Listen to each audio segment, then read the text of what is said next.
Hello everyone, বহুত দিন পিছত এটা ব্লগ লৈ আহিছো।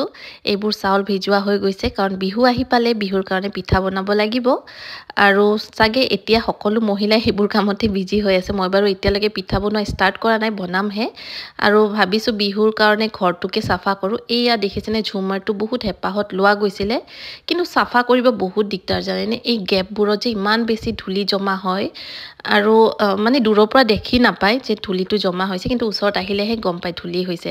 আৰু এইবোৰ কাম কিন্তু মই নিজেই কৰো। যোনে মোক চিনি পায় বা মোক আগৰ ব্লগো চাই তেওঁলোকে চাগে নিশ্চয় গম পায় যে কিছুমান এইবোৰ কাম মই নিজে কৰিয়ে ভাল পাওঁ, কাৰণ সব কাম সবৰ দ্বাৰাই কৰাব ভাল নালাগে। কিছুমান কাম নিজে কৰি যিমানখিনি স্যাটিসফাই হোৱা যায় আৰু মই যেতিয়াই সময় পাওঁ বাৰু মই নিজে কামবোৰ কৰো। আজিকালি প্ৰিন্সৰ লগত খুব বেছি বিজি হৈ গৈছো, সেইকাৰণে সদায় বাৰু কৰিব নোৱাৰো, কিন্তু মই যেতিয়াই সময় পাওঁ এইবোৰ সাফা চিকুন এইবোৰ মই নিজে কৰো।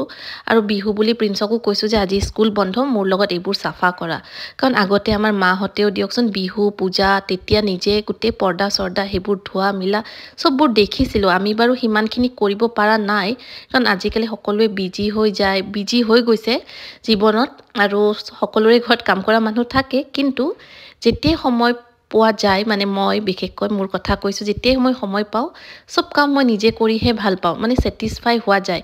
সদায় কৰিব নোৱাৰিলেও যেতিয়াই সময় পাওঁ মই এইবোৰ কাম মই নিজে কৰো। সপ্তাহতটো দুদিনমান কৰোৱে, মানে গোটেই ঘৰটো আলান্ধু সাফা কৰা, ঝাৰু মাৰা, মুছা সবখিনি কৰো বাৰু। আৰু এয়া পাপাই বিহুৰ আৰু কিবা কিবি বস্তু লৈ আহিল, বৰা চাউল, তিল, গুড় হেবোৰ পাপা আহি পালে আৰু আমি খাই বই এতিয়া গধূলি হ'ল। আৰু এইজন দেখিছেনে, এইজন হৈছে মোৰ নিজৰ ভিন্দ, মানে মোৰ ডাঙৰ বাইদেউৰ হাজবেণ্ড। আৰু ভিন্দই বৰপেটাৰ পৰা মোৰ কাৰণে যে কিমান কি লৈ আহিছে চাওকচোন, দৈ, মিঠাই, নিমকি যি যি ভাল পা সকলো বস্তু লৈ আহিছে। আৰু ভিন্দই খুব বেছি মৰম কৰে। ভিন্দ বাৰু মোতকে বহুত বেছি ডাঙৰ, হয়তো মই খুৰ খালি, কিন্তু তেওঁ মোক নিজৰ ছোৱালী নিচিনা মৰম কৰে। আৰু প্ৰিন্সকো দেখিছেনে কিবা কিবি অৰ্ডাৰ দি আছে প্ৰিন্সে।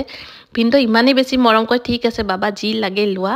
আৰু ভিন্দৰ কাৰণে ইফালে মই চাহ বনাও। আৰু আজি বহুত বেছি মোৰ মনটো ভাল লাগিছে যে মোৰ মা দেউতা নাই, কিন্তু ভিন্দই সেইখিনি মোক ফিল হ'ব দিয়া নাই, কাৰণ সকলো ছোৱালীয়ে বিয়াৰ পিছত মানে এটা আশা কৰি ৰৈ থাকে ন, যে বিহুৰ সময়ত মাহঁতৰ ঘৰৰ পৰা কিবা এটা আহিব। মা দেউতাটো নাই, কিন্তু ভিন্দই মোৰ কাৰণে সেইবোৰ আনিছে বৰপেটাৰ পৰা।